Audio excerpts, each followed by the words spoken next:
Noite, Ana Paula, querida, boa noite mais uma vez e a todos vocês que nos acompanham.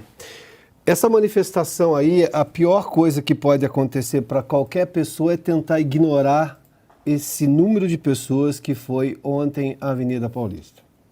Sobretudo porque é de gente real e que foi por conta própria, defendendo o Estado Democrático de Direito, falando em democracia, que atendeu, inclusive, ao pedido do presidente Bolsonaro de não levar faixas contra quem quer que seja, absolutamente ordeira, pacífica, sem nada de grave acontecendo. O secretário de Segurança falou em 650 mil pessoas, há números que falam de 350, 400, bom, enfim. Só não dá para levar muito a sério, que fala de 100 e poucos mil, aí também já está um pouco demais. Mas vamos lá, vamos seguir, porque o principal é uma manifestação que demonstra claramente o quanto que os brasileiros, primeiramente, entendem do que está acontecendo e viram o momento necessário de dizer ao país o que pensam, dizer às autoridades brasileiras, ao Supremo Tribunal Federal, ao Congresso Nacional, ao Executivo, aos que ficam, obviamente, silentes, dizendo o que eles pensam, querem a democracia de volta, querem o Estado democrático de direito de volta, querem o Brasil pacificado, aquele que foi pacificado lá nos anos 80, que depois veio a Constituição, que deixou tudo legalizado nesse país redemocratizado. O que é manifestação, o que pode, o que não pode. O que não pode, e esse é o grito que os brasileiros deram ontem, é perseguição política. O que os brasileiros deixaram muito claro ontem é que eles querem exatamente a democracia brasileira, do jeito brasileiro de ser, e que foi, obviamente, pacificado durante todo esse tempo. Isso é muito claro. Agora, o ponto que me chama mais a atenção no discurso do presidente Bolsonaro é que partiu do, digamos, segundo colocado na eleição de 2022, um gesto de pacificação. Ele perdeu a eleição. Esse é o resultado do TSE. Normalmente quem ganha é quem propõe pacificação. Não é o que está acontecendo, porque o atual presidente não sai do palanque, o governo atual não sai do palanque. Aliás, a todo momento citam o segundo colocado. Eu nunca vi vencedor estar muito preocupado com o segundo colocado, mas é o que está acontecendo no país. Ontem Bolsonaro falou em pacificação. Quando ele diz passar uma borracha, bom, tudo que aconteceu em 2022, que ainda gera, obviamente, muito debate no país, ele não quer mais discutir esse assunto. Está querendo discutir o que hoje é mais premente. O que é mais premente? São as pessoas que estão sendo condenadas por penas extremamente altas, num ato que, sim, foi muito pouco investigado, não houve individualização de conduta e tudo mais, como a gente já falou várias vezes aqui. Daí que ele solicita ao Congresso Nacional, ou seja, pelas vias democráticas, um projeto de lei de anistia para esse caso. E faz uma ressalva, faz uma exceção. Quem for identificado, e aí cabe à Polícia Federal, cabe aos órgãos de controle fazer a identificação. Quem depredou patrimônio público, vândalo, este está na exceção. Esse não vai receber anistia. É uma anistia, convenhamos, dos anos 2000, é uma anistia inteligente. Agora, eu não posso conviver com a realidade de um monte de pessoas apenas por um ódio que existe na imprensa, por parte dessas pessoas. O que se vê um ódio por parte de grupos políticos em relação a essas pessoas, e elas têm que ser condenadas a tudo, independentemente da lei, e aí nós temos um problema.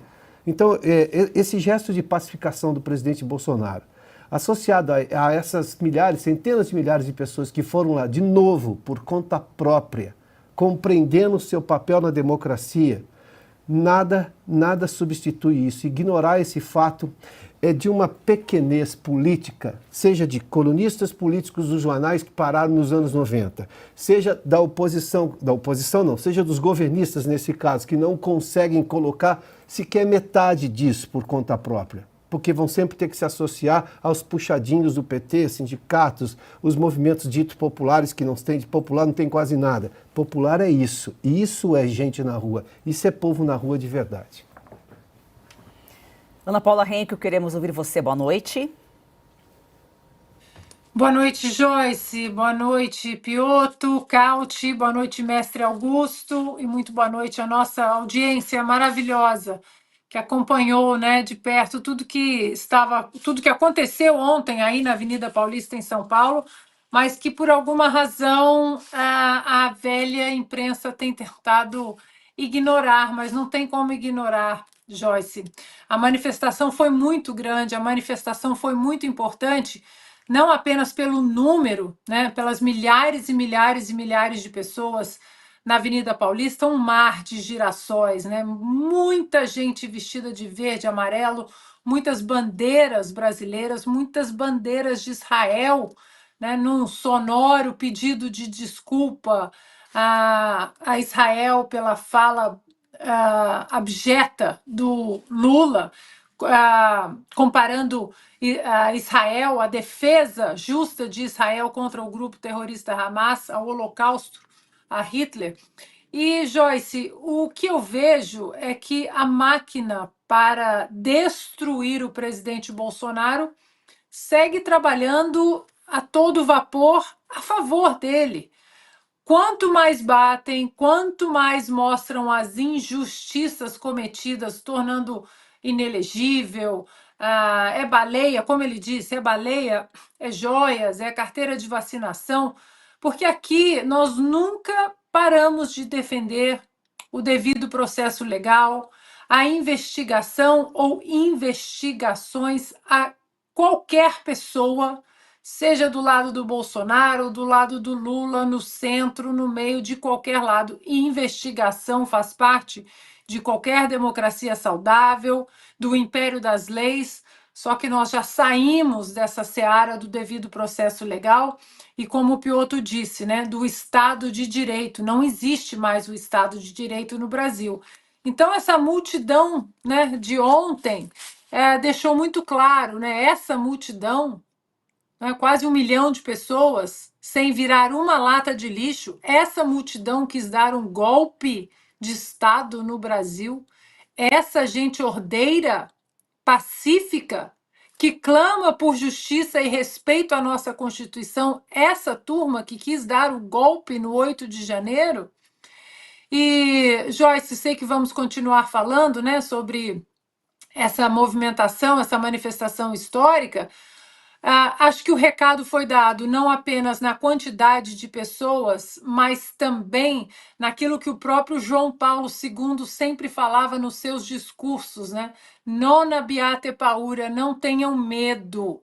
E ontem o brasileiro vestiu exatamente essa armadura da coragem, de não ter medo diante de um estado de exceção, porque o que seguraria esse atual desgoverno de sair prendendo as pessoas à revelia ontem? Nada, porque nós sabemos que é assim, prende, apreende celular, entra na casa das pessoas com ordem de apreensão de tablets, de computador, advogados sem o menor acesso aos inquéritos de seus clientes, e mesmo assim o brasileiro ontem disse: não temos medo, porque nós estamos no lugar certo e do lado certo da história, que é o lado das leis, que é o lado do Estado de Direito, do império que deveria, né, estar acima de todos nós, que é o império das leis e da Constituição. Recado muito bem dado, eu sei que vamos falar mais sobre isso, mas o brasileiro mostrou que falta de coragem jamais vai lhe faltar. Complementando o que disse Ana Paula em relação à ordem, nossa audiência está dizendo que não tinha ninguém sem camisa, ninguém fumando, ninguém sem pedir licença para passar, ninguém roubando, ruas limpas, nada quebrado. Bolsonaro fez um agradecimento a quem foi a Paulista e ressaltou a força do povo. É uma mostra das cores da nossa bandeira, de quanto nós nos emocionamos quando cantamos o hino nacional, ou quando vemos hastear a nossa querida bandeira verde, amarela e azul e branca. E com isso mostramos, com essa fotografia, que nós podemos até ver um time de futebol sem torcida ser campeão, mas não conseguimos entender como existe um presidente sem povo ao teu lado. Vocês nos traz a esperança, nos traz a energia, nos traz a gana, nos traz certeza que temos como vencer. Nós não queremos o socialismo para o nosso Brasil. Nós não podemos admitir o comunismo em nosso meio. Houve também um pedido de salva de palmas para a Polícia Militar. Agradecer a vocês, agradecer a nossa Polícia Militar, que está fazendo o trabalho de segurança. Uma salva de palmas para a Polícia Militar!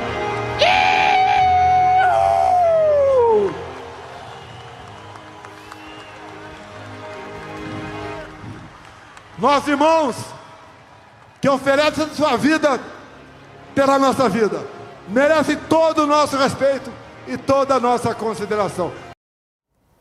Carlo Cauti estava lá, cobrindo o evento pela revista Oeste. Boa noite, Carlo. Boa noite, Joyce. Boa noite, Piotr. Boa noite, mestre Augusto. Boa noite, a Ana, lá dos Estados Unidos. Boa noite a todos, o nosso público, todo o nosso público aqui da revista Oeste. Eu estava lá, cobri junto com outros colegas, com a Tawane, com a turma da parte técnica, a manifestação de ontem, direto do trio elétrico do presidente Bolsonaro, e tinha um mar de gente de verde e amarelo. Tinha muitas pessoas que estavam lá apenas para manifestar a sua preocupação com o rumo do país, a sua preocupação com aquilo que o Brasil poderia se tornar com um governo que não tem a mínima vergonha de se juntar às piores ditaduras latino-americanas, não tem a mínima vergonha de levar adiante políticas que já vimos no passado, desastrosas, e todo mundo está preocupado sobre o que virá, o que será do Brasil nos próximos anos. E é interessante, Jorge, aquilo que você falou, não teve nenhuma ocorrência policial, não teve quebradeira, não teve roubo, não teve furto,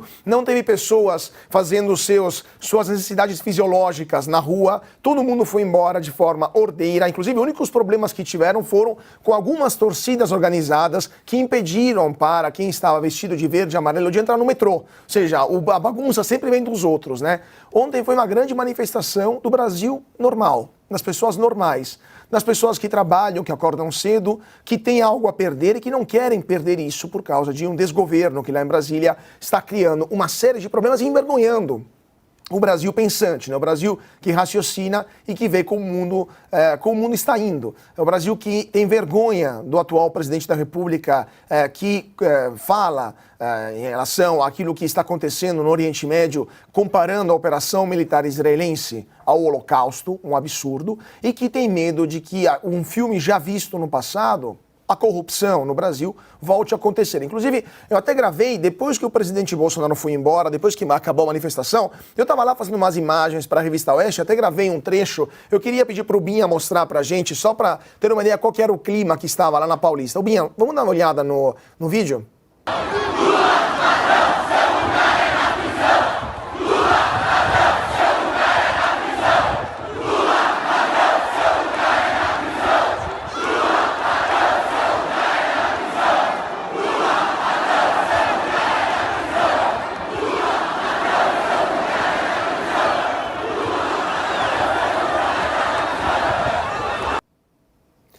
Isso aqui era o recado que a Paulista deu para o governo, no medo de que a corrupção volte a dominar a política brasileira, como foi no passado, com o Mensalão, com o Petrolão, com o escândalo dos Correios, com todos, com o BNDES, etc. Então, essa era a Paulista que eu vi ontem. E só para terminar, Joyce, a gente viu nessas imagens que foi muito mais do que 185 mil pessoas, como infelizmente a USP está falando de forma completamente errada. Eu só queria lembrar quem que é o presidente, quem que é o coordenador desse núcleo da USP que faz esses cálculos. Binha, vamos dar uma olhada só na imagem que eu achei no repertório. O Pablo Hortelado é o responsável dessa pesquisa. É a mesma pessoa que alguns anos atrás dizia, sem ter a mínima vergonha na cara, que Cesare Battisti, um terrorista assassino, era perseguido pela Itália, por isso deveria ficar no Brasil, como o presidente Lula queria, né? Como Tarso Genro, na verdade, na época, que era ministro da Justiça, queriam. Essa pessoa que até hoje não pediu desculpas por essa e outras barbaridades que falou, quem quiser dar uma olhada nas colunas dele na Folha vai entender qual que é a figura, e que fala um absurdo como esse, de só apenas 185 mil pessoas na Paulista. Sem comentários, e sinto muito, lamento pela USP, que decidiu se suicidar da credibilidade que ainda tem como instituição acadêmica. Já vamos falar mais sobre esses números, mas antes quero ouvir o Augusto Nunes sobre o discurso do Bolsonaro que pediu anistia aos presos do 8 de janeiro. Boa noite, Augusto. Boa noite, Joyce. Boa noite, meu amigo, que representou a nossa a nossa revista lá e foi festejado. Carlo Cauti, meu compadre Piotto, Ana, minha parceira querida, boa noite a você que nos acompanha. Acho importantes que o Carlo Cauti registrou, mas eu vi mais coisas aí. Esse foi um dos poucos momentos em que os manifestantes mostraram que são contra alguém. O que me impressionou na manifestação de ontem, uma das coisas que mais me impressionaram, é que foi uma manifestação que se preocupou mais com o a favor. Sim. Eles deixaram para lá o contra. Eles são a favor da anistia, a favor do restabelecimento da democracia, a favor da volta do Estado democrático de direito, a favor do fim da perseguição ao Bolsonaro. Isso me impressionou muito. Me impressionou também a serenidade do discurso do Bolsonaro. Ele foi firme e mais sereno. Sim. A multidão não levou uma única faixa, tá, atendendo ao pedido dos organizadores. Não se viu aquela repulsiva inscrição, intervenção militar, que aparecia em outras manifestações. Nada disso. Então foi uma manifestação exemplar e não tem precedentes. Nunca vi isso. Não houve nenhum incidente, como vocês registraram, não houve roubo de celular, não houve nada. A multidão mostrou que a direita brasileira, que é ainda maior que o Bolsonaro, que é o seu líder principal, mas a direita brasileira é quem defende a democracia hoje, a democracia que é ameaçada pelos que se elegeram fazendo uma campanha em favor da reconciliação nacional. Sim. O Bolsonaro propôs objetivamente no discurso dele o primeiro passo para que o Brasil volte à normalidade democrática, a anistia.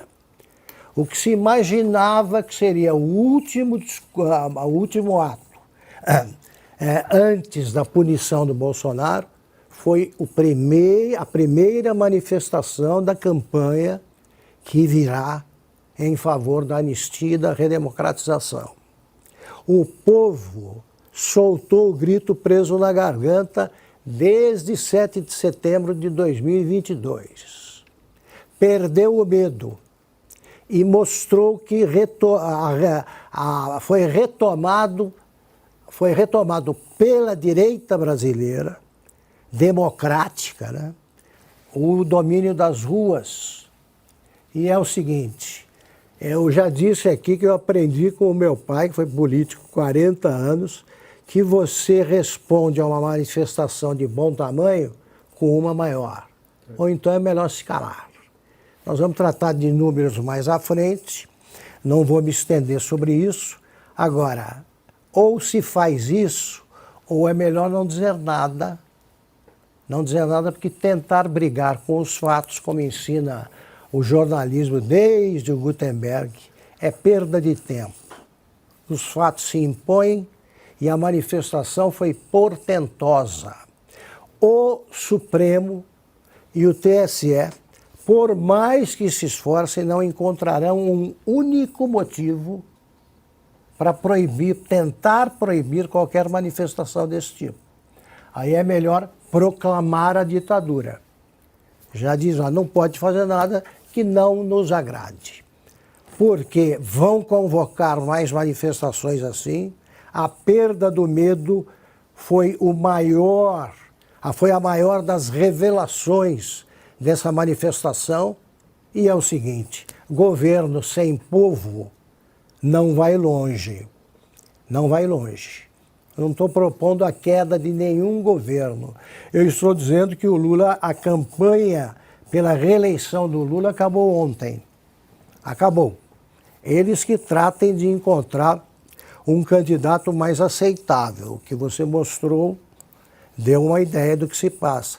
E é o seguinte, a gente sabe quem tem a maior torcida vendo a arquibancada.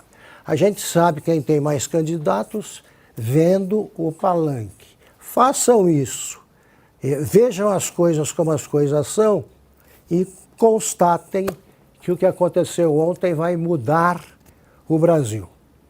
A ofensiva do TSE e do Supremo ou acaba agora ou eles vão dar passos perigosos. Estou fazendo uma ameaça, não. Estou dando um conselho. Só queria complementar, Joyce, só, Augusto, você falou justamente que ou declara uma ditadura ou não tem mais jeito, né? Mas o que me surpreendeu ontem foi a cobertura da mídia estrangeira também. Porque agora ficou tão grande o negócio... Nós vamos tratar que disso. vamos tratar disso. Vamos falar daqui a pouco, porque isso aqui é o seguro que eles não... Agora acabou, não podem mais exagerar na dose. Mas vamos falar disso daqui a pouco. Passamos de 110 mil telas, 32 mil likes. Nossa audiência aqui não assiste, participa, então contamos com a sua colaboração para ampliar ainda esse número. Mande essa live, compartilhe para todos os seus contatos e não esqueça de dar o joinha aí para a gente alcançar o maior número de pessoas. E participe de nosso programa mandando um vídeo de até 30 segundos na horizontal com a sua mensagem. Diga o seu nome e a cidade de onde nos acompanha. O número do WhatsApp é o DDD 11 99201 2487 99201 2487. Aguardamos o seu contato. E no discurso mais duro da tarde, o pastor Silas Malafaia criticou a fala antissemita de Lula. Eu quero deixar aqui o meu repúdio ao presidente Lula, que fez o Brasil ser vergonha no mundo inteiro. A fala dele não representa o povo brasileiro. O único presidente de um país democrático que recebeu elogio de terroristas assassinos do Hamas. Malafaia também falou sobre o 8 de janeiro e Clesão. Quero perguntar, primeiro, por que Lula saiu às pressas de Brasília e foi para Araraquara?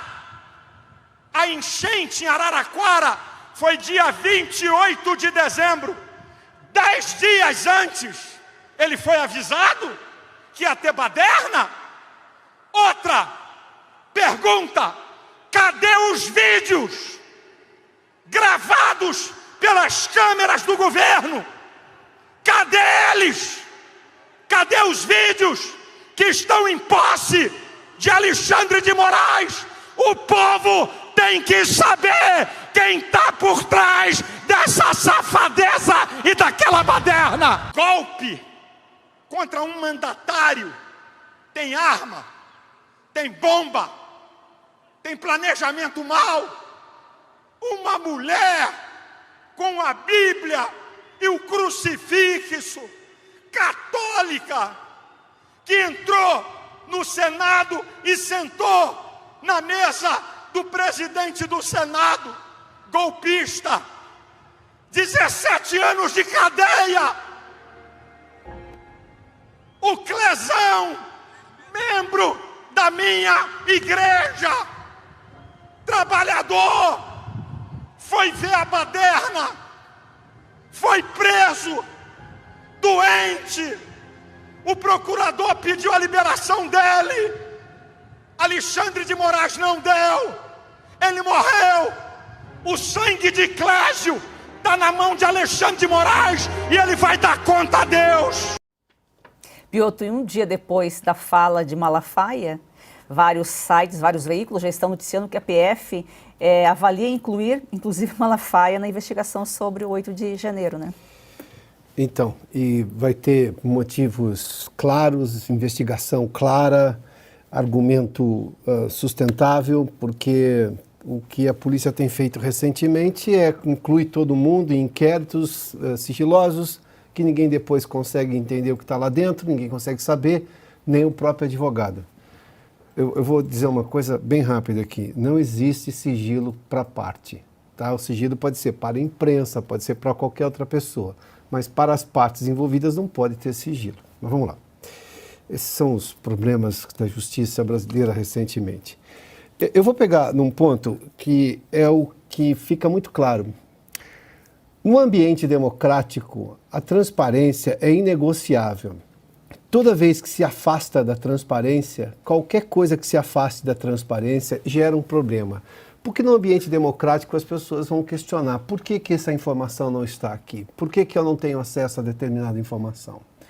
Ontem, quando a gente vê exatamente nessa questão, por exemplo, dos vídeos do 8 de janeiro, os vídeos que estavam no Ministério da Justiça, a forma como a CPMI lidou com o caso que foi completamente sabotada porque foi enxertado de governistas que foram lá apenas para fazer diversionismo e não investigação séria num instrumento que é do Congresso Nacional, é um instrumento válido, extremamente importante para fazer investigação.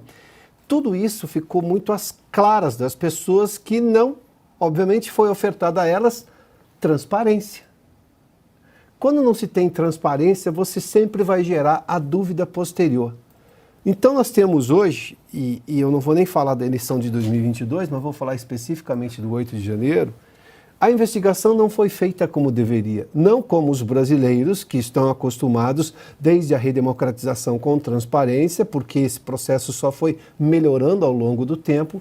Quando elas sabem que essa transparência não ocorreu e elas não sabem exatamente o que ocorreu, porque os órgãos que deveriam fazer uma investigação transparente, isenta, competente e diligente não o fizeram, muito pelo contrário, há hoje, na verdade, quase o clima de perseguição a um determinado grupo. É o caso, por exemplo, do general G. Dias, o general Gonçalves Dias, que aparece nas imagens e nada acontece com ele e você deixa preso um coronel da PM lá do Distrito Federal que estava de férias no dia, que estava ausente no dia. Esse tipo de coisa é que essas milhares de pessoas, centenas e centenas de milhares de pessoas e tantas outras, porque ontem as pessoas perderam o medo. Mas é muito claro afirmar que todo mundo ali conhecia alguém que não foi, que poderia ter ido, mas não foi porque estava com algum receio. A próxima manifestação tende a ser maior justamente por causa disso. E, de novo, eu vou retomar aqui um trecho do que o Augusto disse. As pessoas foram lá porque elas estão defendendo valores constitucionais, valores brasileiros. Elas estão dizendo, estão propondo, não é o contra, é o a favor do Brasil. E isso deixa muito claro, porque quando a gente vê essas manifestações todas, e muita gente apostou que não aconteceria, muita gente apostou que o ex-presidente Bolsonaro não teria competência de atrair tanta gente, brigando com as evidências das redes sociais, mas enfim, as pessoas podem acreditar no que elas quiserem. Só que isso aconteceu. Ignorar esse fato é a pior coisa que alguém pode fazer, porque você vai brigar o quê? Com o fato? Vai brigar com as imagens públicas, transparentes, acessíveis, que aconteceram à luz do dia num domingo, não foi num ponto facultativo, hein? Foi num domingo. Manifestação da direita acontece aos domingos. De forma ordeira, pacífica, conversando com as autoridades antes para evitar qualquer eventual transtorno, porque obviamente você vai interromper o tráfego na principal artéria do país, embora a Paulista aos domingos já tenha ali o hábito de ficar para recreação fechada, mas é ainda assim organizado. Então, quer dizer, quando começa a faltar transparência, as pessoas começam a perceber. E não adianta usar o poder contra as pessoas. Vai brigar o quê? Com 201 milhões, 203, 4, 5 milhões de pessoas? Vai ignorar essas pessoas, os olhos dessas pessoas e o que elas veem e o que obviamente vai produzir dentro delas? Não funciona. Não funciona para o Supremo, não funciona para o Congresso, não funciona para o governo executivo, não funciona para ninguém. Uma sociedade transparente, e nós acostumamos a isso. Este é um valor nacional. Ninguém vai aceitar menos do que realmente foi. E com tudo feito diante da justiça. A justiça brasileira é acusada de ser lenta, de que tem sempre um pormenor. Dessa vez está sendo ágil, sem levar em conta justamente todo o direito da defesa.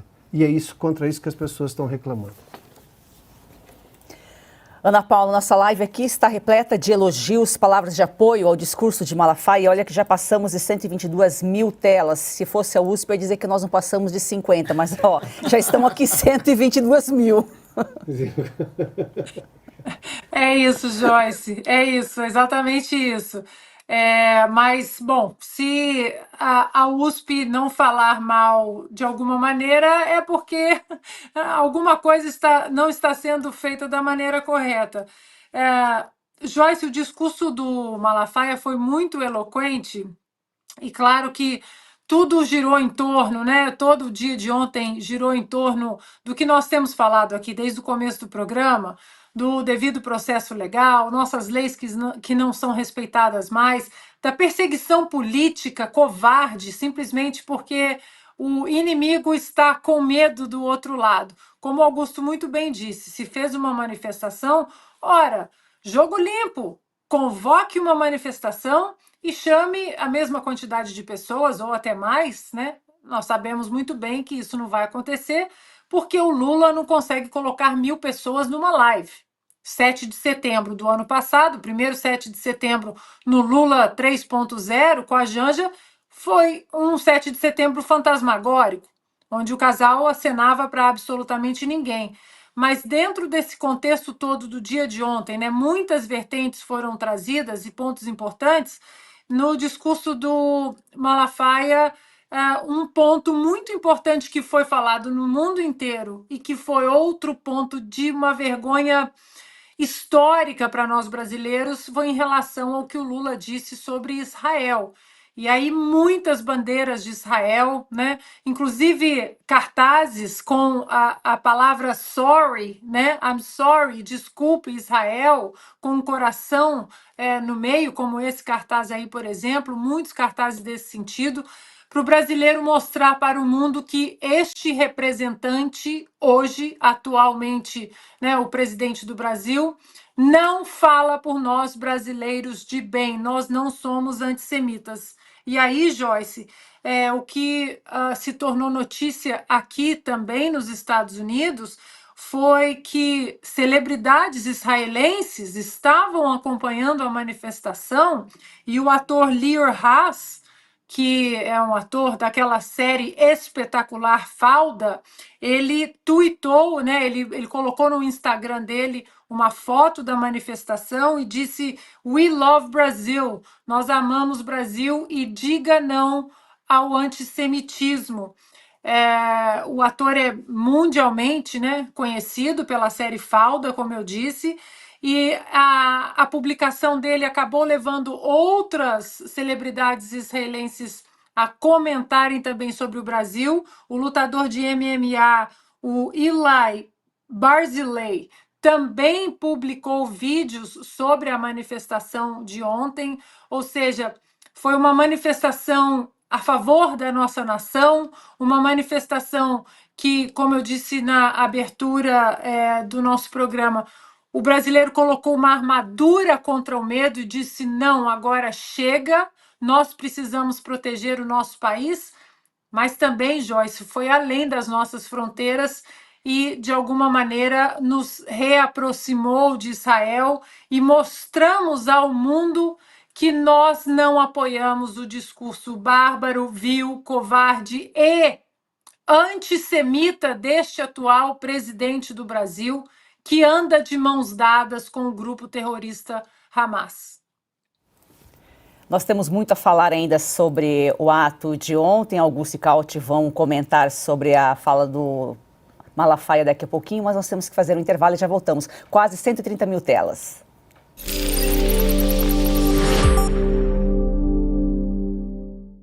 Você que está aí